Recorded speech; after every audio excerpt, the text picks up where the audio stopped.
Hi folks, welcome to Economic Observations. My name is Chris. Today is Monday. It is the 8th of June. I hope you had an enjoyable weekend. I am sorry I didn't put anything out over the last few days. They were a little hectic for me.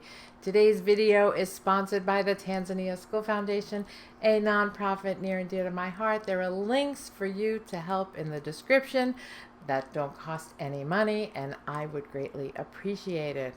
Thank you so much for watching.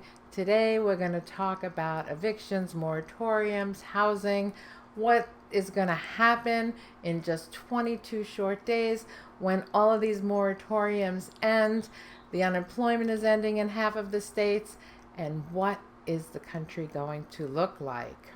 Let's get started. We know that on June 30th, over 11 million households are potentially slated to start the eviction process. This is going to take some time. It is not going to happen overnight, but we have potentially 40 million people. They are going to lose their housing because of this nationwide moratorium. It is over $70 billion that is owed to these landlords. I understand where the landlords are coming from. These are mostly the mom and pop landlords that don't have the skilled attorneys and the big stake to draw from to hire people to override the moratoriums and get these people evicted.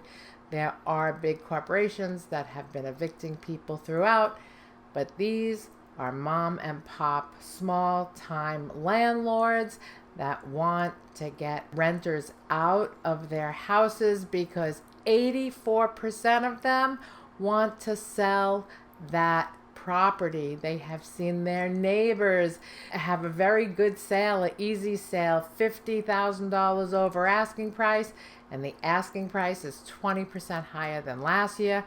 They want to get on the wagon. They haven't gotten paid in a long time. Their renters aren't paying.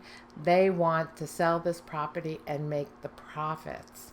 But what happens? It's going to be a simple supply and demand problem, right? So supply has been very limited. There hasn't been a lot of houses on the market. The demand was high. People were leaving the cities. They were working from home. They wanted more space. The demand was high. Supply was low.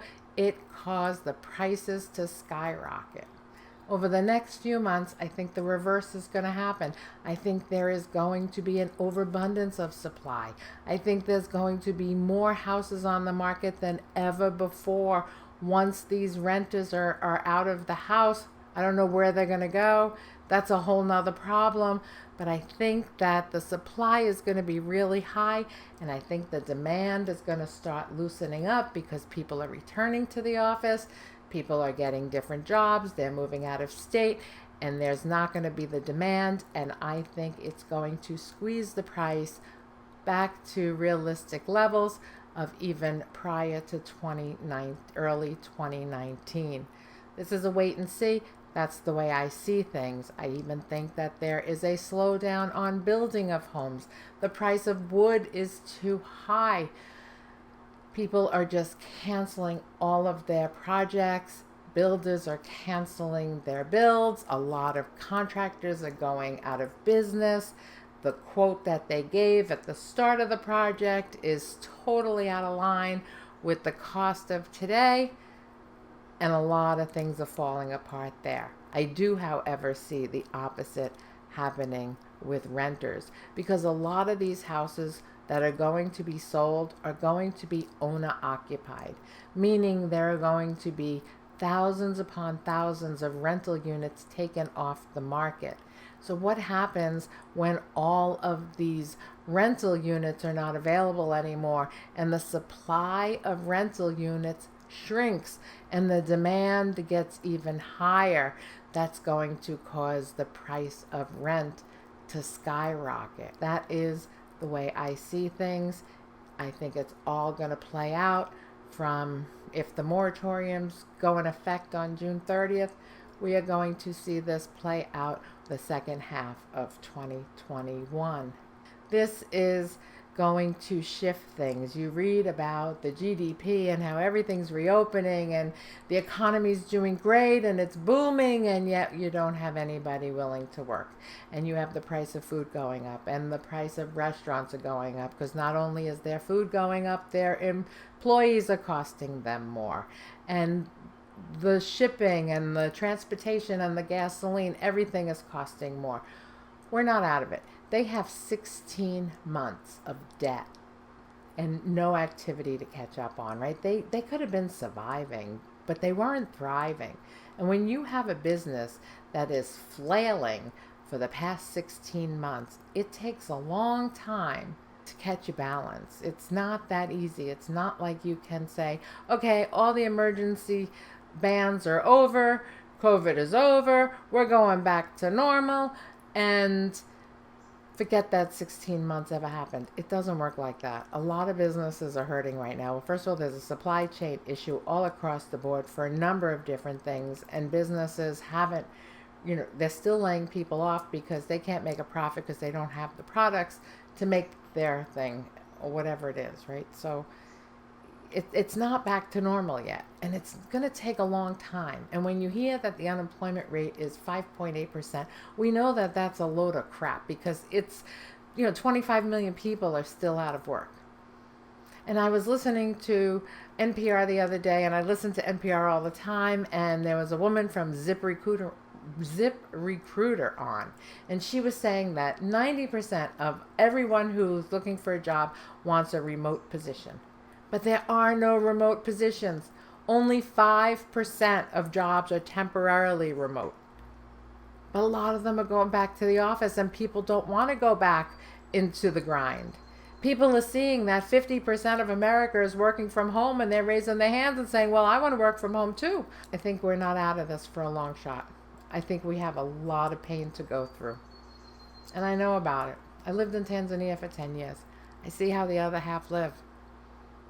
I know where, people complain about all the money that America spends, and that bailing out all these companies and bailing out all these individuals and helping people have a place to live. We should be really grateful we live here. It might collapse our economy, and it probably will have some harm effects. But what would have been the harm if we didn't do that? I see what happens in Tanzania.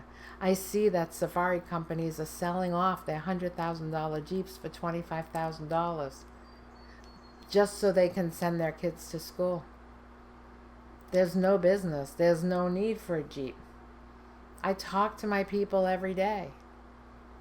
There's no activity going on.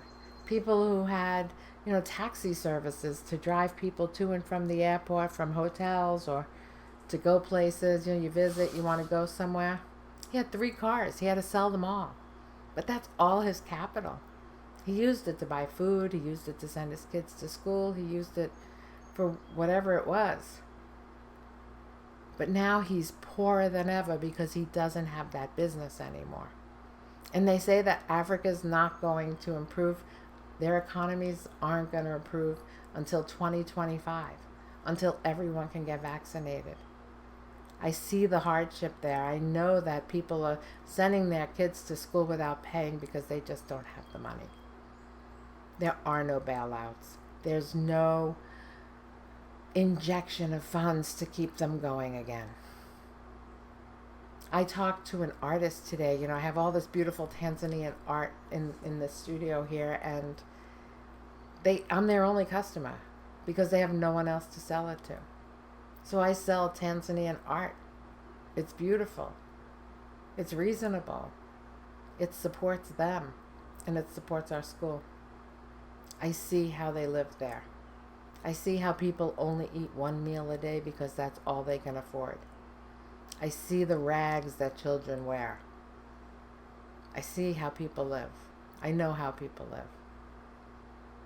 We should be grateful we're not them, and we should be grateful we have a government that provided loans and infrastructure and relief and programs to help us.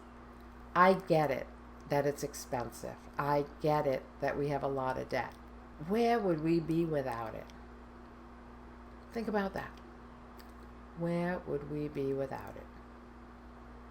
I know exactly where we'd be. All right, folks. I know it's a crazy topic, but thank you so much for watching. I appreciate you. I hope to talk to you real soon. Have a great day.